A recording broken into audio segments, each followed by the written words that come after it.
Le 12 août 2025, un télégramme classifié arrive à l'aube, mettant le Burkina Faso face à un choix crucial: rembourser une dette de 5 milliards de dollars ou défendre sa souveraineté économique en cédant 70% de ses réserves d'or. Le monde entier attend une réponse, mais à quel prix? Cette décision ne touche pas seulement les finances du pays, mais son identité même. Ibrahim Traoré, président du Burkina Faso, se retrouve à un carrefour géopolitique. Mais qui paiera vraiment le prix de ce choix? Cette question traverse l'esprit de chaque citoyen burkinabé, alors que le pays se prépare à un futur incertain. L'enjeu ici n'est pas simplement financier, mais profondément politique. Le Burkina Faso se trouve dans une position délicate, tiraillée entre la stabilité immédiate promise par le remboursement de la dette et le défi de préserver son indépendance économique en refusant les conditions imposées. Si Ibrahim Traoré accepte la demande, il choisit une certaine forme de sécurité économique. Mais à quel prix pour la souveraineté nationale à long terme? L'histoire du pays pourrait se retrouver marquée à jamais par cette décision. D'autre part, un refus pourrait déclencher une crise géopolitique affectant les prix de l'or, l'emploi local et les relations internationales. C'est une confrontation entre deux forces, celle du capital international, représentée par les créanciers, et celle d'une souveraineté fragile, incarnée par le peuple burkinabé. L'ultimatum du 12 août 2025, avec ses conséquences immenses, pourrait redéfinir la trajectoire économique et politique du pays pendant des décennies. Mais à quel coût? Cette décision pourrait bien être la plus lourde de l'histoire récente du Burkina Faso. Le 12 août 2025, Ibrahim Traoré reçoit un télégramme classifié, un ultimatum qui va bien au-delà des simples calculs financiers. Ce n'est pas un choix anodin entre solvabilité et défaut, mais un test ultime de la souveraineté nationale du Burkina Faso. À l'autre bout du fil, une exigence claire: rembourser une dette de 5,6 milliards de dollars en 48 heures ou céder 70% des réserves d'or du pays. Mais derrière ces chiffres se cache un dilemme bien plus complexe. Jusqu'où un pays peut-il sacrifier sa richesse nationale pour honorer des engagements extérieurs? En parallèle, les mines d'or, qui jouent un rôle stratégique dans l'économie du pays, sont placées sous surveillance renforcée. Cette pression sur les ressources naturelles du Burkina Faso est un moyen subtil de mettre en lumière l'asymétrie des relations financières internationales. L'or, cette ressource précieuse, cesse d'être un simple bien marchand pour devenir un levier de pouvoir. Les créanciers exigent plus qu'une simple réponse technique. Ils veulent un engagement, une rupture avec la logique d'indépendance économique qui a toujours caractérisé la position du Burkina Faso. Ibrahim Traoré se trouve ainsi face à une décision qui dépasse les simples chiffres. Doit-il préserver l'intégrité de son pays ou céder à des exigences extérieures qui remettraient en question la souveraineté du Burkina Faso? Dans les coulisses, des discussions intenses se multiplient entre ceux qui prônent la stabilité immédiate et ceux qui défendent un futur plus incertain mais plus libre. La tension monte et la décision d'Ibrahim Traoré pourrait bien redéfinir la place du Burkina Faso sur l'échiquier géopolitique mondial. Dans cette situation décisive, Ibrahim Traoré se trouve non seulement en tant que président du Burkina Faso, mais également en tant que symbole de la résistance face à des forces extérieures qui cherchent à imposer leur volonté. Derrière lui, une nation qui a longtemps lutté pour sa souveraineté, confrontée à un dilemme qui pourrait marquer son avenir. À ses côtés, plusieurs voix s'élèvent pour proposer des solutions alternatives, mais chaque voix représente une vision différente de l'avenir du pays. Un économiste pragmatique préconise l'acceptation de l'ultimatum comme un mal nécessaire pour stabiliser les finances du pays et pour éviter des répercussions économiques immédiates. Selon lui, la situation est trop complexe et risquée pour se permettre de jouer la carte de la rupture. Mais cette vision bien que rassurante à court terme, soulève la question de la dépendance croissante du Burkina Faso envers les créanciers extérieurs. En revanche, une juriste plus jeune plaide pour une révision des contrats miniers, bien que cela comporte un risque juridique majeur. Elle propose de renégocier les termes des accords, en prenant en compte les spécificités nationales, mais cette option risquerait de s'attaquer à des structures économiques profondément ancrées. Cependant, elle met en lumière une possibilité de réappropriation du contrôle des ressources nationales sans céder aux pressions externes. Les voix se croisent, les tensions augmentent, mais une chose devient évidente. Le choix d'Ibrahim Traoré ne se résume pas à une décision économique. C'est une décision stratégique qui touche directement l'essence de la souveraineté du Burkina Faso, et les conséquences de ce choix se feront sentir bien au-delà de cette crise immédiate. L'ultimatum du 12 août 2025 provoque une réaction immédiate du gouvernement burkinabé, mettant en lumière l'intensité de la crise à laquelle Ibrahim Traoré doit faire face. À l'annonce de la demande des créanciers internationaux, les autorités burkinabées entrent dans une phase de discussion interne intense. Le président convoque une série de réunions d'urgence avec ses conseillers, cherchant à peser toutes les options possibles et à mesurer les risques de chaque choix. D'un côté, accepter la demande semble offrir une stabilité immédiate avec un allègement de la pression économique. Mais de l'autre côté, cela risquerait d'enterrer définitivement l'indépendance économique du pays, tout en renforçant la dépendance aux puissances étrangères. Les réunions se succèdent et le débat s'intensifie. Chaque conseiller a sa propre vision du futur. Certains prônent l'acceptation de l'ultimatum comme une façon de préserver les relations financières du pays, tandis que d'autres estiment que le refus serait une chance historique de redéfinir la place du Burkina Faso dans le concert des nations.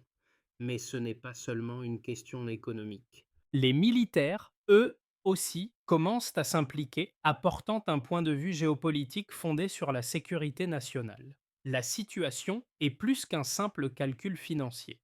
Il s'agit de la capacité de l'État à contrôler ses ressources stratégiques et à maintenir son autorité face à des puissances extérieures. Les premières conséquences de cet ultimatum se font rapidement sentir. Les entreprises minières locales, qui dépendent fortement de l'exploitation de l'or, commencent à ralentir certaines de leurs opérations, craignant des sanctions ou une nationalisation imminente des sites miniers. Les rumeurs commencent à se propager dans les milieux d'affaires et les marchés réagissent vivement avec une légère augmentation des prix de l'or, signe d'une incertitude croissante sur la situation. En réponse à la montée des tensions, le gouvernement burkinabé met en place des mesures pour sécuriser les sites miniers stratégiques. L'armée prend position autour des principales zones d'extraction, renforçant la surveillance et les contrôles. Ce geste, quoique discret, envoie un message clair aux créanciers et aux partenaires internationaux. Le Burkina Faso est prêt à défendre ses ressources, mais ce n'est qu'un début. Alors que la pression monte, Ibrahim Traoré doit bientôt faire face à une décision qui va non seulement déterminer l'avenir économique du pays, mais aussi redéfinir son rôle géopolitique dans la région. L'issue de cette crise pourrait bien marquer un tournant historique pour le Burkina Faso, l'Afrique de l'Ouest et même pour la scène géopolitique mondiale. Le pays ne se trouve plus simplement à la croisée des chemins économiques, mais à un moment charnière de son histoire.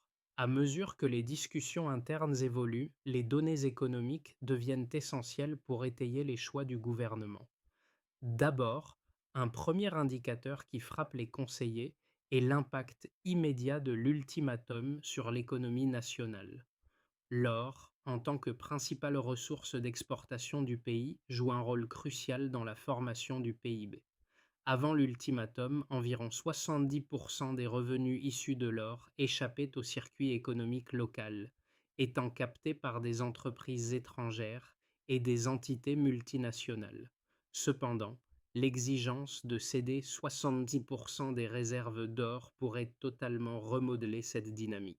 D'abord, une première estimation des effets de la demande des créanciers révèle que l'acceptation de la condition entraînerait une contraction immédiate du PIB de l'ordre de 3 à 2. Ce chiffre, bien que modeste à première vue, a un impact significatif sur l'économie locale, particulièrement dans les secteurs sensibles tels que l'industrie minière et les infrastructures publiques.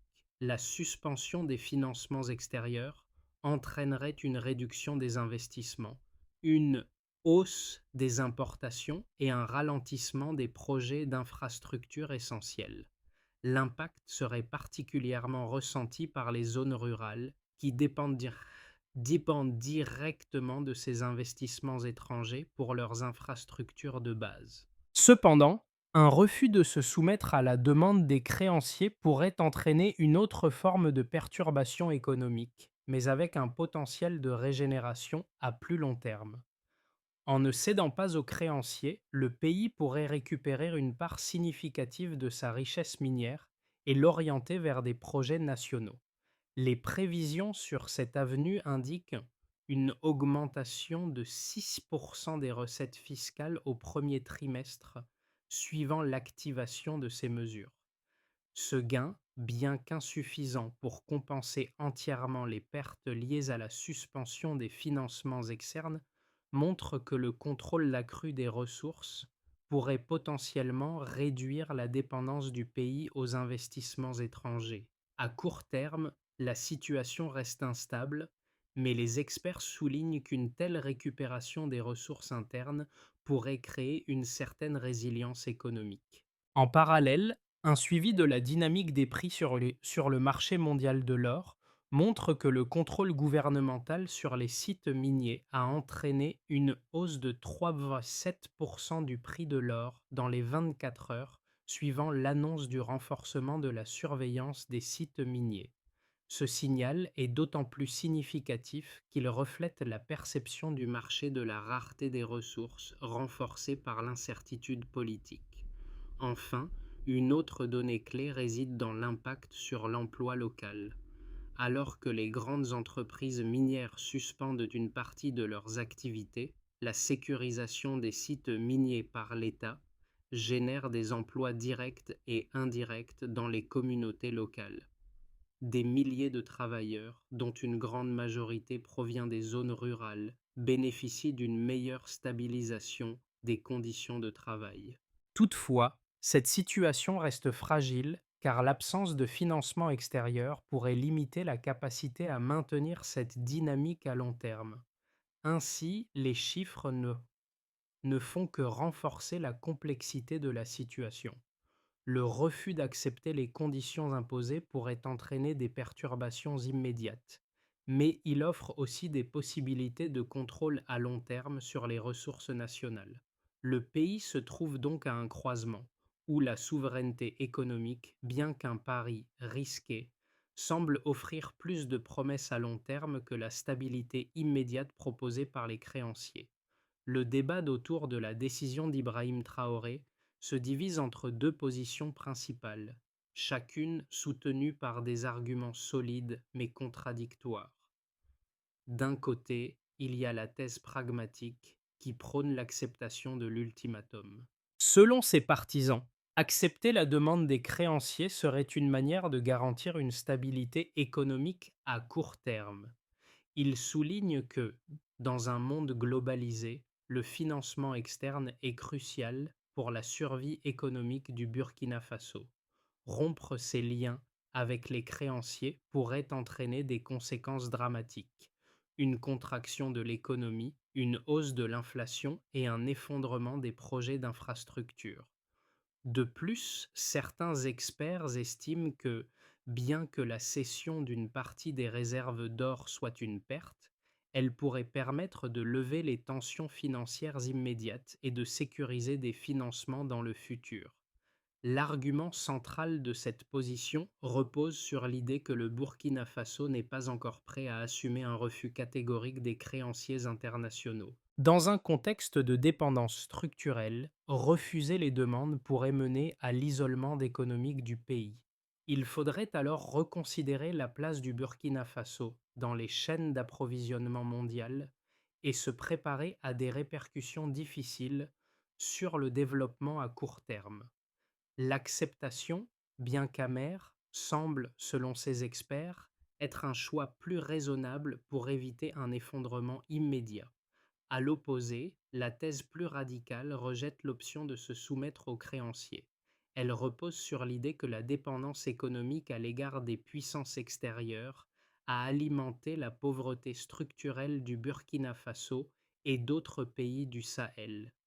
En choisissant de céder une part de ses réserves d'or, le pays risquerait de perpétuer un modèle économique néocolonial, où ses ressources sont exploitées au profit d'acteurs étrangers. Refuser l'ultimatum est, dans cette vision, un acte symbolique de rupture avec ce modèle. Il permettrait au Burkina Faso de récupérer sa souveraineté économique en réorientant ses ressources vers le développement local.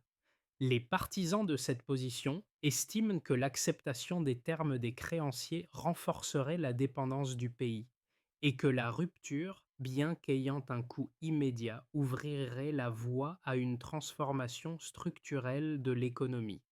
Dans ce cadre, la souveraineté ne se limite pas à la préservation des réserves d'or, mais à la capacité du pays à reprendre le contrôle de ses ressources et à choisir ses partenaires économiques.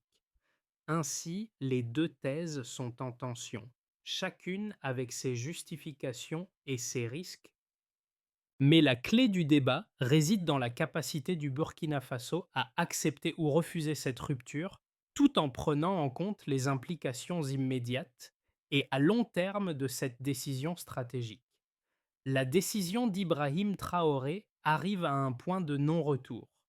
Après des jours de discussions internes et de tensions croissantes, un élément clé fait basculer la réflexion: l'image d'un Burkina Faso contrôlant ses ressources stratégiques. Ce n'est plus seulement une question économique ou financière, mais un acte politique fort. À l'instant où l'État burkinabé prend le contrôle des sites miniers, les signaux envoyés au monde entier changent radicalement. La souveraineté n'est plus un concept abstrait, elle se matérialise dans les actions tangibles. Les créanciers, bien que prenant note de la montée en puissance de l'intervention de l'État, réagissent par des pressions diplomatiques. Cependant, la décision de renforcer la présence militaire sur les sites aurifères semble avoir modifié la perception des risques. L'or, jusque-là perçu comme une simple marchandise, devient un symbole de résistance et d'autonomie. Le marché mondial réagit presque immédiatement avec une augmentation du prix de l'or, marquant une rare reconnaissance de l'influence accrue du Burkina Faso dans cette dynamique. Ce point tournant est moins un changement de cap qu'un alignement des actions avec les ambitions politiques du pays. En prenant ce contrôle, Ibrahim Traoré ne fait pas que répondre à une pression immédiate. Il inscrit son pays dans une nouvelle trajectoire, où les choix économiques deviennent des actes de souveraineté affirmés. Les premières conséquences de la décision d'Ibrahim Traoré commencent à se manifester rapidement, et elles se distribuent différemment selon les acteurs économiques et sociaux du Burkina Faso. À court terme, l'impact sur les entreprises minières est tangible. Les multinationales opérant dans le secteur, qui étaient jusqu'ici responsables de l'exploitation de la majorité des sites aurifères, commencent à ajuster leur stratégie. Certaines suspendent temporairement leurs opérations, craignant une nationalisation imminente des sites miniers, tandis que d'autres ralentissent leurs investissements pour attendre de voir comment la situation évolue. Cependant, le secteur local, en particulier les petites entreprises et les sous-traitants, bénéficient d'une ouverture accrue dans la chaîne de valeur. Le contrôle gouvernemental sur les mines permet aux acteurs locaux d'accéder plus facilement aux ressources et d'améliorer leurs marges bénéficiaires. Bien que les incertitudes demeurent, cette nouvelle dynamique offre un potentiel pour renforcer l'économie nationale, à condition de maîtriser les tensions et d'assurer la transparence dans la gestion des ressources. Du côté des citoyens, l'effet est plus immédiat. les zones minières, qui concentrent une grande partie de l'emploi, voient une augmentation du nombre d'emplois directs et indirects. Cependant, ces gains sont contrebalancés par une inflation importée et des perturbations logistiques. Les prix des biens de consommation augmentent, pesant particulièrement sur les plus vulnérables. Les ménages urbains, en particulier, sentent la pression et les discussions sur la souveraineté et la dépendance économique deviennent omniprésentes dans les conversations publiques. Les relations diplomatiques avec les créanciers internationaux se tendent. Bien que l'UE et le FMI continuent de dialoguer, les tensions sont palpables. La posture du Burkina Faso, qui se perçoit de plus en plus comme un acteur indépendant, déstabilise les prévisions des investisseurs étrangers. Pourtant, au sein de l'Afrique de l'Ouest, la décision de Traoré est vue comme un modèle de résistance face à la pression économique mondiale. Les autres pays de la région, comme le Mali et le Niger, observent avec intérêt, voyant dans cette dynamique une possibilité d'émancipation vis-à-vis des créanciers internationaux. Pour les partenaires économiques, notamment les entreprises locales et les acteurs régionaux, la décision d'Ibrahim Traoré représente une fenêtre d'opportunité. L'accès aux ressources minérales devient moins régulé par des acteurs extérieurs et plus orienté vers les besoins internes du pays. Cependant, cette opportunité s'accompagne de risques accrus. La volatilité des prix, la mise en place de nouvelles régulations et la dépendance accrue à l'égard des flux internes rendent l'économie encore plus vulnérable aux perturbations externes. Enfin, l'effet sur l'image internationale du Burkina Faso est significatif. L'élévation du pays au rang d'acteur central dans la gestion de ses ressources naturelles redéfinit sa position dans le contexte géopolitique régional. Le pays ne sera plus seulement vu comme un producteur de matières premières exploitées par des entités étrangères, mais comme un acteur stratégique qui revendique son droit à décider de l'utilisation de ses propres ressources. C'est un message fort non seulement pour les créanciers, mais pour les autres nations du continent africain qui, face à des situations similaires, pourraient voir dans cette prise de position un exemple de résistance face à la domination économique extérieure. Dans les 6 à 12 mois qui suivront la décision d'Ibrahim Traoré, trois scénarios possibles se dessinent pour l'avenir du Burkina Faso, chacun ayant ses propres implications économiques et politiques. Dans un scénario de base, celui de l'ajustement sous contrainte, est celui qui semble le plus probable à court terme. Dans ce cadre, le pays choisit de maintenir sa souveraineté tout en composant avec les pressions financières persistantes. Bien que les relations avec certains créanciers internationaux demeurent tendues, un dialogue minimal permet d'éviter l'escalade. L'économie progresse lentement, soutenue par une meilleure captation des revenus miniers et par la réorientation des flux internes. Cependant, cette dynamique de croissance reste fragile car elle dépend de la capacité du gouvernement à gérer les tensions internes et à attirer des investissements alternatifs. Le pays se tourne alors davantage vers des partenariats régionaux et une coopération renforcée avec ses voisins immédiats, tout en réduisant sa dépendance à l'égard des créanciers internationaux. Dans un scénario optimiste, celui de la reconfiguration régionale envisage une évolution plus favorable. Dans cette situation, la décision de Traoré déclenche un effet d'entraînement dans la région du Sahel. Le Burkina Faso renforce sa coopération avec des pays voisins comme le Mali et le Niger, mettant en place des corridors économiques régionaux. De nouveaux partenariats plus équilibrés émergent progressivement, permettant au pays de lisser les chocs économiques. En parallèle, les recettes publiques gagnent en prévisibilité et la confiance interne se renforce. Le Burkina Faso réussit à attirer de nouveaux investissements dans le secteur minier et dans des projets d'infrastructures essentiels, tout en consolidant son indépendance économique face aux puissances extérieures. Enfin, dans un scénario pessimiste, celui de la crête étroite les tensions économiques se durcissent. L'isolement vis-à-vis des créanciers internationaux conduit à une contraction de l'accès aux marchés financiers. L'investissement privé ralentit considérablement. L'inflation grimpe et les tensions sociales augmentent. Bien que la souveraineté nationale soit préservée sur le principe, la stabilité économique devient de plus en plus difficile à maintenir. Le pays fait face à des ruptures d'approvisionnement et à une diminution de la capacité à financer des projets publics essentiels.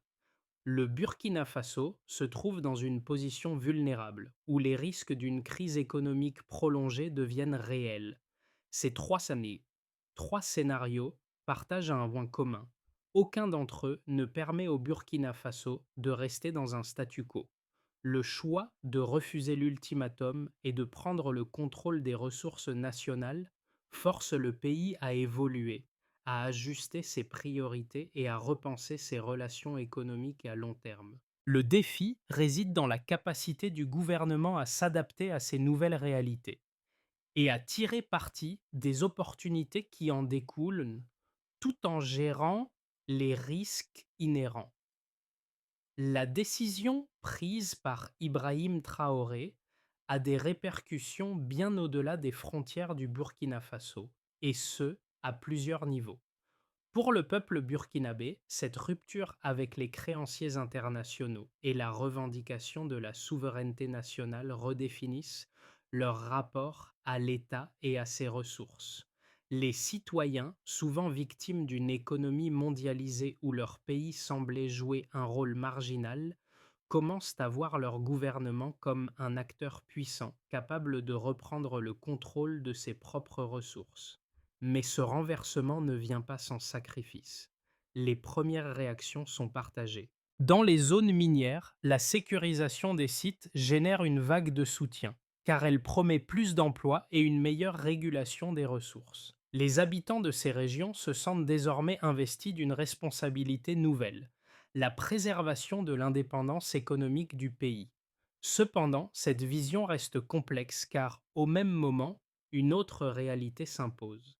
L'inflation qui grève le pouvoir d'achat, la hausse des prix des biens de consommation et les incertitudes sur l'avenir de la stabilité économique créent une atmosphère d'anxiété parmi les citoyens des centres urbains. Les jeunes, particulièrement ceux des milieux ruraux, voient cette décision comme une porte ouverte à de nouvelles opportunités économiques, notamment dans les secteurs liés à l'exploitation des ressources et au développement d'infrastructures. Ils envisagent un avenir où leur travail, jusqu'alors dominé par des entreprises étrangères, pourrait être au cœur d'une économie plus autonome. Pourtant, les défis restent nombreux. L'accès à l'éducation, à l'emploi et aux services de base reste difficile pour une majorité de la population. Dans l'ensemble, la décision de Traoré suscite un sentiment de fierté nationale, mais aussi de préoccupation pragmatique. Le peuple burkinabé est désormais à l'aube d'une nouvelle ère, mais il reste à savoir s'il pourra supporter le poids des réformes nécessaires pour réaliser cette transition vers une véritable autonomie.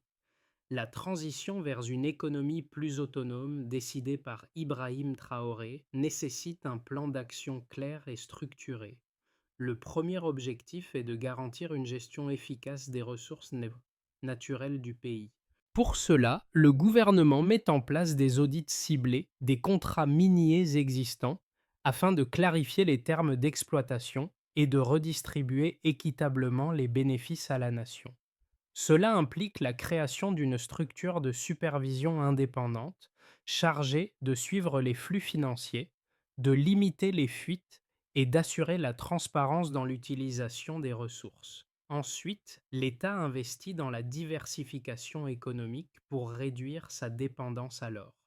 Des fonds sont alloués à des secteurs stratégiques tels que l'agriculture, les infrastructures et les énergies renouvelables, avec un accent particulier sur les partenariats régionaux pour stimuler l'intégration économique du Burkina Faso avec ses voisins. L'objectif est d'élargir l'assiette économique sans créer de nouvelles vulnérabilités financières en garantissant une diversification durable qui pourrait résister aux chocs externes. Un autre pilier de ce plan est la mise en place de mécanismes d'amortissement pour les populations les plus vulnérables. Des initiatives telles que des programmes de soutien à l'emploi local, des filets sociaux et une réforme du système éducatif visent à préparer les citoyens aux transitions économiques et sociales qui s'annoncent. Les jeunes, en particulier, seront formés pour intégrer les nouvelles industries et jouer un rôle actif dans la reconstruction économique du pays. Enfin, le dialogue avec les créanciers et les partenaires internationaux est maintenu, mais dans un cadre plus équilibré, où le Burkina Faso revendique sa place en tant qu'acteur souverain. Le pays cherche ainsi à redéfinir ses relations internationales sur des bases de coopération mutuellement bénéfiques. À l'aube du 12 août 2025, Ibrahim Traoré se tenait face à un choix qui allait redéfinir le destin du Burkina Faso. En prenant la décision de renforcer le contrôle national sur ses ressources naturelles, il a non seulement répondu à un défi immédiat, mais a également tracé une voie vers une autonomie économique retrouvée. Cette décision, symbolique dans sa portée, marque un tournant pour le pays, mais aussi pour l'ensemble de l'Afrique. Le Burkina Faso, sous sa présidence, ne se contente pas de survivre à une pression extérieure, mais choisit de se réapproprier son destin en prenant en main son avenir économique et politique. Le pays se trouve désormais à la croisée des chemins. Le chemin de la souveraineté, bien que semé d'embûches, offre des perspectives nouvelles pour ses citoyens, notamment pour les jeunes générations qui voient en cette décision un modèle de résistance et d'émancipation. Le récit du Burkina Faso est désormais en train de se réécrire, non seulement dans les livres d'histoire, mais dans chaque quartier, chaque village où l'avenir du pays se joue à travers les choix collectifs de ses habitants. Ainsi, la véritable question n'est pas seulement ce que cette décision a coûté, mais bien ce qu'elle permet au Burkina Faso d'accomplir dans les années à venir.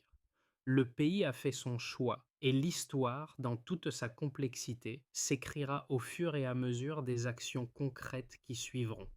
À ce moment historique, le Burkina Faso n'est plus un simple observateur sur la scène mondiale. Il devient un acteur conscient de son pouvoir et de ses responsabilités. Le choix de maintenir la souveraineté économique et de défendre ses ressources stratégiques n'est qu'un début. Il reste encore un long chemin à parcourir, mais chaque étape est une affirmation de la volonté d'un peuple de prendre en main son avenir. Il est maintenant temps pour chaque citoyen, chaque acteur économique, chaque pays de la région, de réfléchir à ce que ce tournant signifie pour eux. À une époque où les nations africaines sont confrontées à des défis similaires, le Burkina Faso montre qu'il est possible de revendiquer la souveraineté, même face à des pressions économiques mondiales. Ce n'est pas seulement une question d'or ou de dette, mais de choix collectifs pour un avenir plus équitable et plus indépendant. Alors, quel rôle choisirez-vous de jouer dans cette nouvelle ère de souveraineté et de solidarité? Le Burkina Faso a montré la voie, mais la décision de marcher sur ce chemin appartient à tous.